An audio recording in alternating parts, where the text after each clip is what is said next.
Last time on VHS Crazy, we talked about a movie which claims to have special effects as good as E.T. Today, let's check out the genuine article. That's right, I'm talking E.T., the Extra-Terrestrial, the real thing, the genuine article, the real thing. Let's get right into it. Hello, popcorn delivery. Put a little weekend in your week. Rent a video.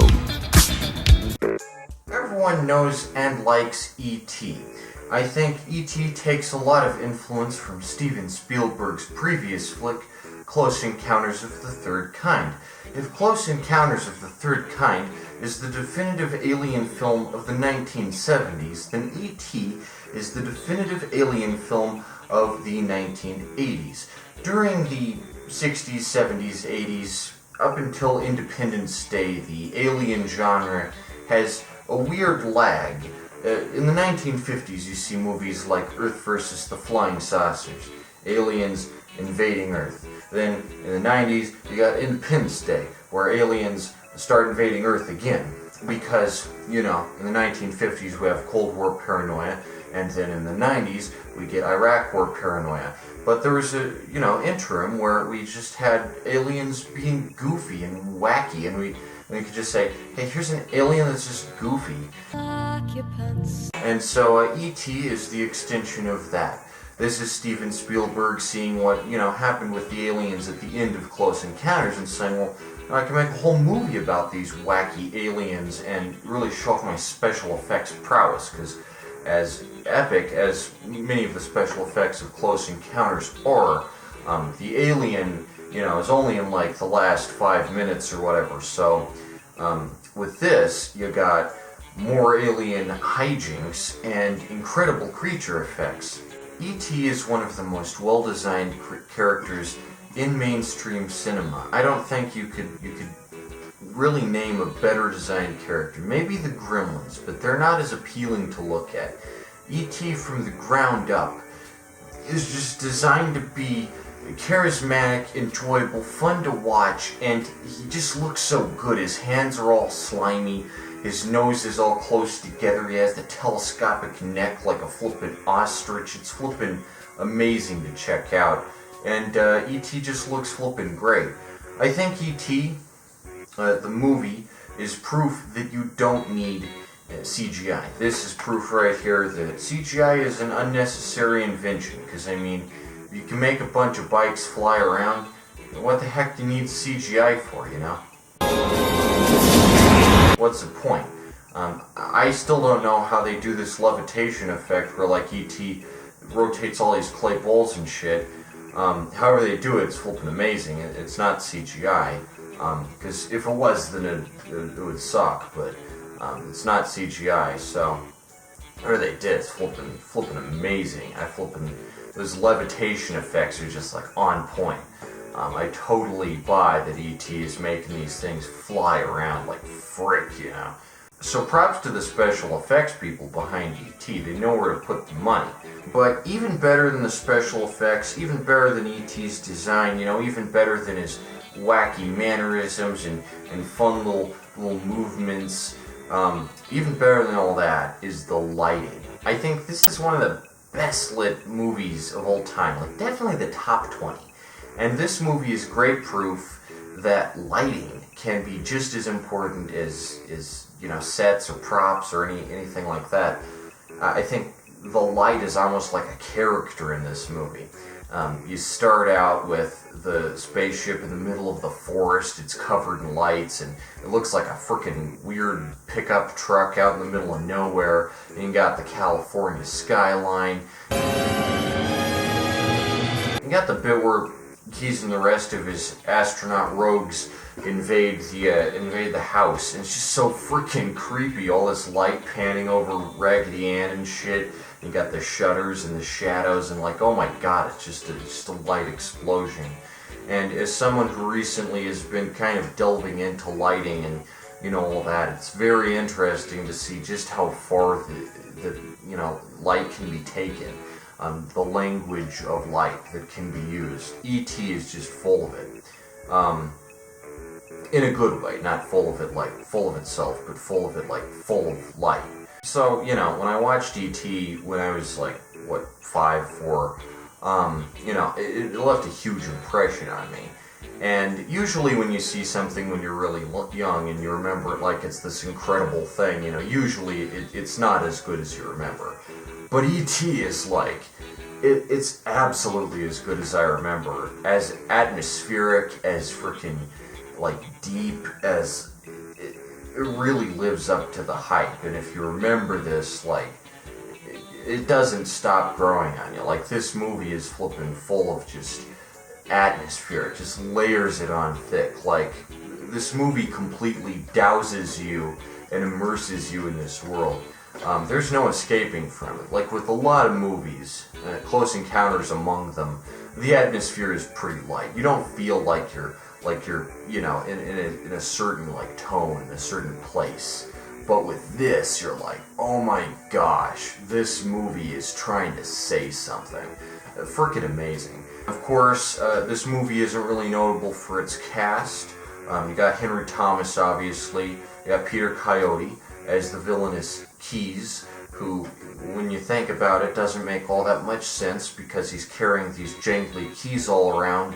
Meanwhile, he's trying to stalk these aliens, and it's like, how's he gonna stalk the aliens with these jangly-ass keys and making noise? You know, it's practically like bells coming out. But I do think it's bold to have a character that's just named out of the object that they carry around on their pants all the time. That's a pretty bold step forward. I think it's interesting to just call Peter Coyote Keys. He makes a compelling antagonist, and you know, no spoilers obviously if you haven't seen him, but Peter Coyote's great. I also like him in This Is Not a Movie, the weird experimental movie from Mexico. Flippin' awesome stuff. I mean, Peter Coyote is a good actor beyond E.T. He's in some good stuff. Check it out. Of course, the biggest staple here is Drew Barrymore as Elliot's young sister, who's, you know, I mean, Drew Barrymore's great. She's a great actress. I mean, even when she's like 5, and she has so many roles before Scream. She's in an episode of the Ray Bradbury Theater, I think a little ways after this, but she's in the Ray Bradbury Theater, the Buried Woman or Screaming Woman or whatever.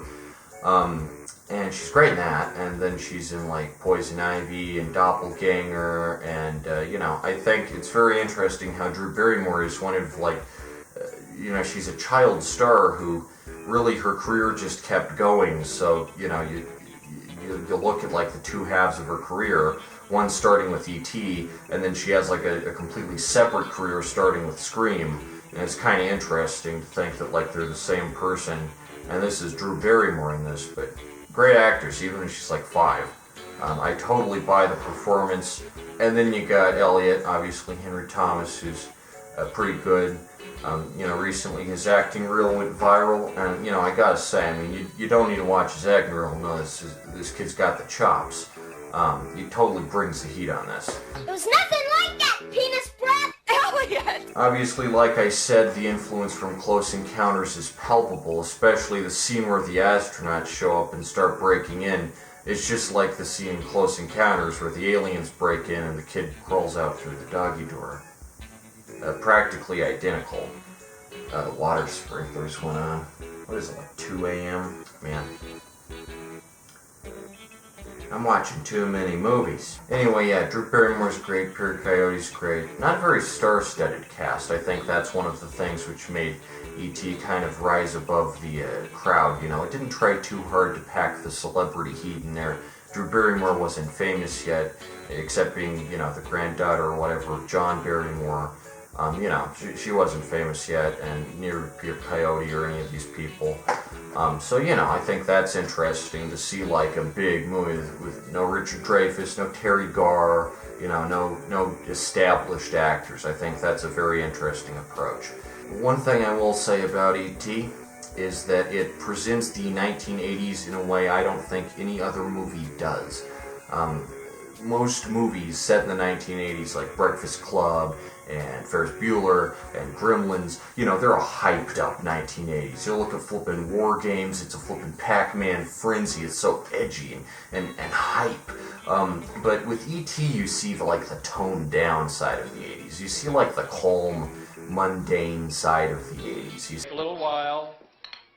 You don't want to watch them, you don't have to. you see kind of that fun side, but it has like a dull, it has a dull like reverse to it, you know. It has like a normalcy to it almost. I think the casualness of E.T., the very down-home type setting, and nothing too extreme, also really serves with the contrast of this alien being dropped off in these incredibly ordinary, mundane circumstances. That's very interesting. Still throw death spells, huh, Steve? I'm just trying to help you out, man. Don't be so cranky. Probably the best part about E.T. is how it manages to make California seem like an alien planet. And obviously it is E.T.'s story, so we're kind of viewing things from the perspective of E.T. And the whole movie's on Earth, and you feel like it's Earth, but it's so weird. There's like the framing of the shots, like Henry Thomas is walking under these giant massive behemoths of like tree stumps and shit, and you're like, this is Earth, but it feels so much like a foreign weird planet. It's not just that it's like California, which I've never been to. It's not just that it's California, it's not just that it's the 80s, it's that like Steven Spielberg takes special care to frame these shots to make the suburban cul-de-sac look as foreign and hostile as possible. He takes these familiar surroundings and just ups the weirdness to 11, to the point where you're like, I don't even know where this is anymore. Like, it's California, but it's so weirdly shot. That's just great. I mean, the scenes with the cliff, the scenes with the flippin' forest, it's also weird. And I think that's interesting, taking an ordinary setting and making it bizarre. Like, just, I don't even know how they do it. It's very subtle. But every single frame is made so that, you know, it just looks as weird as possible, which works because we're following E.T. And where he comes from is weird by human standards, but you want to make us identify with him, so we've got to recontextualize what we already know as humans and give us a new frame of reference. I think that's something E.T. does great. It really makes you question, you know, common things like just a TV or a fridge, you know. So that's very interesting. Probably my favorite scene is where the entire house gets converted into a portable hospital, and they got the hamster tubes out front and the flippin' astronauts coming in and out. It's like an entire hospital staffed by astronauts. It's so weird. And that's probably not how the situation would actually go down. They wouldn't just convert someone's house into a frickin' hospital. They'd take E.T. off to the, you know, autopsy facility or whatever. But I think it's so interesting to see like this set of just like this suburban house get covered in plastic and gauze and flippin' electronic shit, and they also have to invent stuff that theoretically doesn't even exist, like technology out of nowhere, like the little alien coffin that E.T. has to go into. You know, it looks like a submarine or something. You know, because in case of an alien invasion or whatever, you know, the government would have this specialized equipment lying around. It doesn't exist, because obviously there is an alien invasion, so Steven Spielberg has to make it up on the spot. What's really cool is how much mist there is in this movie, and that's just amazing. It adds so much atmosphere. There's mist in the alien coffin, there's like exhaust coming from the creepy van that the government agents park outside, there's mist in the scene where Elliot's out the shed and E.T. tosses the baseball back to him. So much mist. So, what you might not know, of course, is that E.T. started out as a horror movie called Night Skies. It was going to be really scary, and E.T. was going to be this devilish little goblin who goes around killing people and eating them alive. But obviously, I guess Steven Spielberg decided that, you know, kids wouldn't really be into that, and it wouldn't have as big an audience, or as big a market, and also, you know, Gremlins is also that, pretty much, but they're not aliens, but, you know, that's pretty much Gremlins.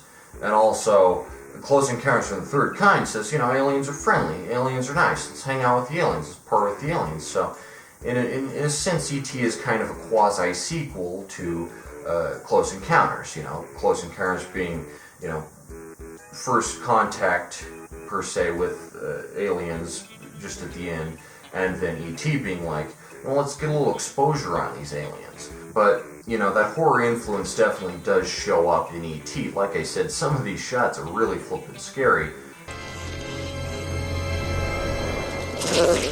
And the scary parts of Close Encounters do carry over to E.T. Like the part where the astronauts are coming into the house. It's exactly like the scene in Close Encounters where the stove starts blowing up and the fridge opens up and the eggs splatter on the floor and the kid crawls out and you know, the mom tries to grab him, but he's like, oh dang, he's been abducted by aliens. That really cool scene, you know, just this home invasion type scenario. So I can see why they decided to kind of repeat it, because, I mean, you know, if it ain't broke, don't fix it, am I right? Go away! This is my home!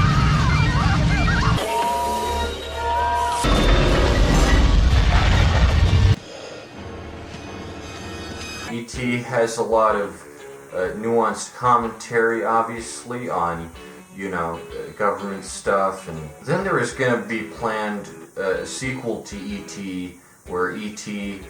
Comes back to Earth, and then they would return to the original idea of night skies, except like E.T.'s like the good alien race, and then Elliot helps him fight off the bad alien race, who are like little gremlins and eat people. But that sequel obviously never got made, because the idea of E.T. coming back to Earth anytime he wants kind of ruins the point of the first movie, which is that E.T. has to say goodbye, which is sad, but, you know, ultimately for the best, because he you know, he can't stay on Earth, and he wants to go back with his alien family, and they're not even really supposed to be there, they're just come back to pick him up, so... And also, you know, again, aliens eating people isn't the best way to, like, make a family-friendly romp, which is what E.T. is supposed to be. I do think E.T. takes, you know, the horror influence type thing, and also it has a lot of humor in it. There's a lot of jokes, a lot of funny moments, or moments that are supposed to be funny. I think this might be the only movie that has a Uranus joke in it, unironically, like they actually think that that's funny. Maybe it was back in the 80s, I don't know. And you're such a sinner supremus. And there's also a lot of sad parts, obviously. It's very dramatic. You can really make it tear up if you're on the frickin', you know, sob spectrum. If you're frickin', you know, you keep a box of Kleenex and you watch all the soap operas, then this is a real tearjerker. So get ready to have those tear ducts open. Get ready for the floodgates to flip and roll. Because you will not be able to control yourself once E.T. starts dying and turning pale. Oh dang, I said I wasn't going to do spoilers for this review. Well, I guess just don't watch reviews of movies you haven't seen if you don't want them spoiled. Or otherwise just watch a review as a substitute for a movie. But in all honesty, who hasn't seen E.T. at some point or another? It's like one of the biggest movies of all time. I do think E.T. kind of stole Close Encounters' thunder, and that's a shame, because Close Encounters is so good. So good. Easily as good as E.T. One of Steven Spielberg's best movies, and it's pretty much his first well-known movie. But E.T. kind of said, you know, E.T.'s better, First Encounters is just like a rough draft, but First Encounters is so good. And it was only recently put in the Library of Congress list as, like, historically significant. First Encounters isn't in the collection, but First Encounters is something else. I mean, it's not quite as, like, you know, it's not quite as, like, sad or, like, emotionally manipulative as E.T., but it's a great movie. Great sci-fi shit. E.T. isn't like the best sci-fi or anything, but it is a really well-made movie, made by, obviously, a filmmaker who knows what he's doing. This is Steven Spielberg at the top of his craft.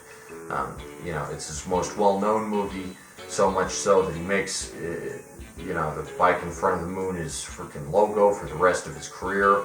and it's referenced in this movie Artificial Intelligence for no flippin' reason. There's just a giant hot air balloon dirigible shaped like a moon. If you've never seen Artificial Intelligence, I don't know what to tell you. It's a weird movie.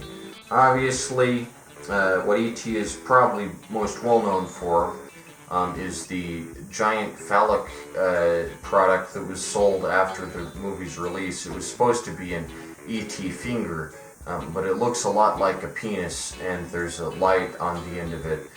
You know, E.T.'s fingers do look kind of phallic unless they're like attached to his hand, so they should have sold an entire E.T. hand instead of just one finger, because that can look kind of like a male genitals if you catch the drift. So that Toys reception didn't go over so well.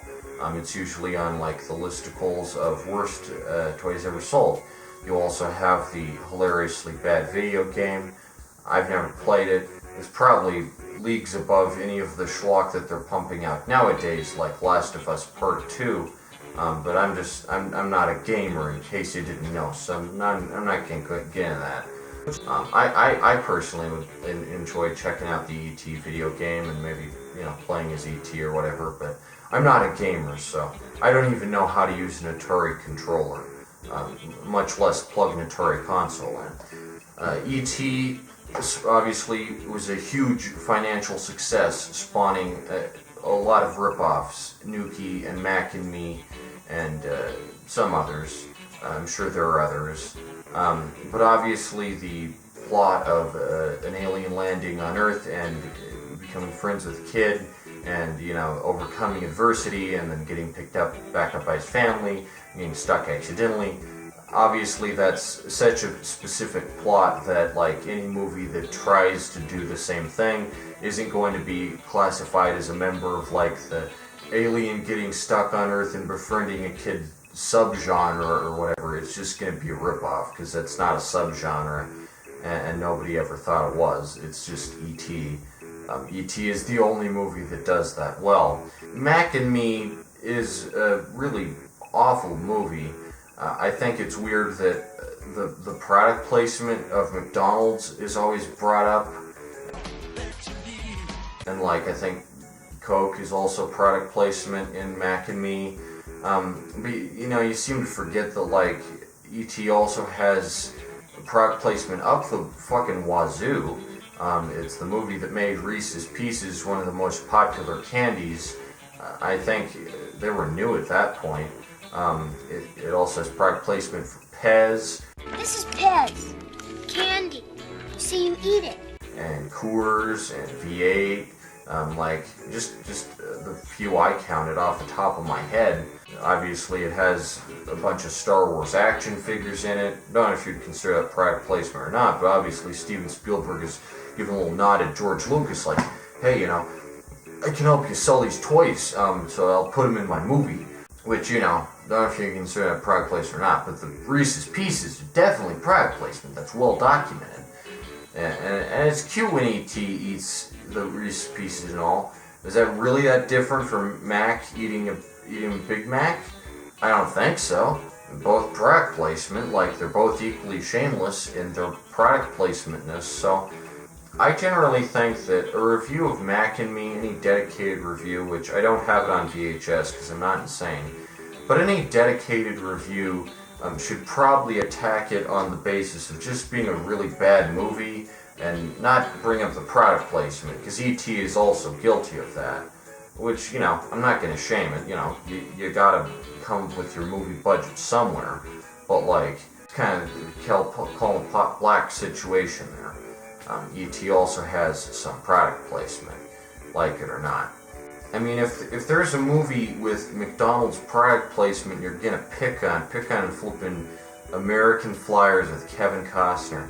It's amazing the amount of people who haven't seen that movie, but the McDonald's product placement is just out of this world. If you enjoy the McDonald's dance party and Mac and Me, just check out American Flyers. Seriously. Oh, McDonald's, what is wrong with you? You slick geniuses. Anywho, I do think, overall Reese's Pieces is better for you probably than anything from McDonald's, and it also fits in with the Halloween setting. The Halloween segment is pretty cool. I like E.T.'s costume as a little ghost, and of course you got the cameo from Yoda. That's interesting. One could say, again, product placement. Technically you're trying to sell Star Wars, but I do think it's a fun little nod, and one of the first big character crossovers in pretty much any movie, so E.T. is pioneering the game in that regard. I think it's interesting to see Yoda just show up out of nowhere. Of course it makes sense because it's just a Yoda Halloween costume. Anyway, of course, probably the funnest part, like I said, is the massive hospital sequence, and the killer score by John Williams. As always, John Williams packs the heat. One of the greatest composers. I mean, you just don't hear film scores like that anymore. I mean, John Williams knows where it's at. He brings the bacon. I don't think Danny Elfman or anyone can really match the amount of memorable themes John Williams has made. He goes from the frickin' Canteen theme in Star Wars, Indiana Jones theme, frickin' Close Encounters song, and then you got this, and it's all somber and quiet and distant. And I think E.T. out of all the movies is really good at communicating just the emptiness and desolation of the universe. It's a happy movie, but it's also really bleak. So if you're into a really existential crisis type of movie, then check out E.T. It is a lot more atmospheric than Close Encounters of the Third Kind. Close Encounters of the Third Kind is more a very by-the-numbers movie with a set script and set plot. But E.T. it kicks things up a notch until it's ooh, it's palpable. You can just feel it. So E.T. I think does something that is rare to find, a movie that's appealing to hundreds of children, because obviously E.T. is the most appealing flippin' character ever, but also obviously it's amazing to watch if you're an adult, because you just appreciate the technique that goes into all these scenes that much more. All these props and all this lighting and the excellent design of E.T. He's so well designed. Just some of the stuff he does is just wow, this is amazing, so that's really cool. Obviously the iconic scene with the bikes. I think E.T. is the movie that really made bikes popular with teenagers, oh man, I have a bike now, I can conquer the world on my freaking two-wheeler, man, the world's in my pocket now that I got a two-wheeler, man. So yeah, that was a thing throughout the 80s up until the present day. You can't be an adolescent without being expected to have a freaking bike.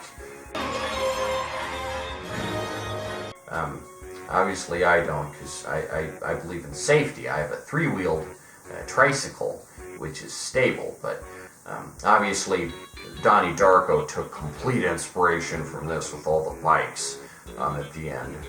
As I've said in my Donnie Darko review, which I made about 6 months ago, so you can go check that out if you want. Anyway, the box description says, Steven Spielberg's heartwarming masterpiece of love between a young boy and a visitor from another planet has quickly become the most popular film of all time, until Jurassic Park, that is. Filled with unparalleled magic and imagination that made audiences around the world laugh and cry, E.T. the Extra-Terrestrial follows the moving story of a lost little alien who befriends a 10-year-old boy named Elliot. While E.T. learns about life on Earth, Elliot learns that friendship knows no earthly bounds. Overflowing with memorable performances, a stirring musical score, and scenes of wonderment, E.T. invites everyone to share the thrill of its magic touch. It's more than a movie, it's an experience you'll never forget. And I would say that E.T. is definitely a phenomenon. Like I said before, Jurassic Park, this was the big defining movie of the 80s. It really kicked things up a notch. It's a very definitive movie of its time. And one thing I like is it doesn't shove the 80s in your face. So it's not nostalgic really. It's just kind of it's in the 80s, yeah, but primarily it's just an alien movie. So that's pretty interesting, that it doesn't have too many references to 80s culture or anything, besides the speak and spell, which, let's be honest, if you're building a beacon to your alien planet, speak and spell is a perfectly valid way to go. I mean, a lot of 80s toys had some seriously developed hardware and circuit boards in them, let's be honest. Anywho, E.T. the Extra-Terrestrial. What do I give E.T. the Extra-Terrestrial? That's right, I'm gonna give E.T. the Extra-Terrestrial 5 flippin' stars. Great watch, check it out if you haven't seen it. If you have seen it, then good for you, you've seen it. Great job, congratulations, I'm so proud of you, great job. Okay, great. But if you have seen it, then, you know, kudos to you. And if you haven't, you know what you're missing. Check out E.T. It's flipping good. It's a flipping good movie. Steven Spielberg obviously brings the heat. You know, I think lately he's hit a slump with, like, Ready Player One. Total garbage. But, you know, hopefully he recovers soon. And this new Indiana Jones movie is looking promising. Can't wait to see Harrison Ford back at it again as Indiana Jones. I remember seeing Indiana Jones 4, King of the Crystal Skulls, during its original theatrical release. I was, like, really young when it came out, and everyone's like, that one sucked, that one's shit. Hey, at least it has Karen Allen back as Marion Ravenwood, right? Indiana Jones 2 and 3 don't have her. And also, I wasn't alive for any of the original Indiana Jones trilogy, so I gotta take what I can get. I wasn't alive back then, so if there's an Indiana Jones movie in theaters, bet your ass I'm gonna watch it. It's probably good. It's got Harrison Ford, George Lucas, and Steven Spielberg and everything. It's gonna be fun. That's my review of E.T. the Extra-Terrestrial. I'm really tired because it's like 2 a.m. right now and I watch too many movies on VHS, but that's what makes this series VHS Crazy, I suppose. Anywho, if you want to get your hands on some hot Nicholas comics, then write to Nicholas at 1424 Columbine Street, number 1. Denver, Colorado, 80206, delivered right to your front door in under a week, courtesy of the United States Postal Service. That's how I make my cash. Notice that there is no Patreon link down in the description, because I make my money purely through the mail. And that's this episode of VHS Crazy. Till next time, sayonara, suckers. Well, I've made 30 reviews over the past year. That's fucking wild. 30 full-on VHS reviews. I'm in a VHS kingdom, and I don't know when I'll stop.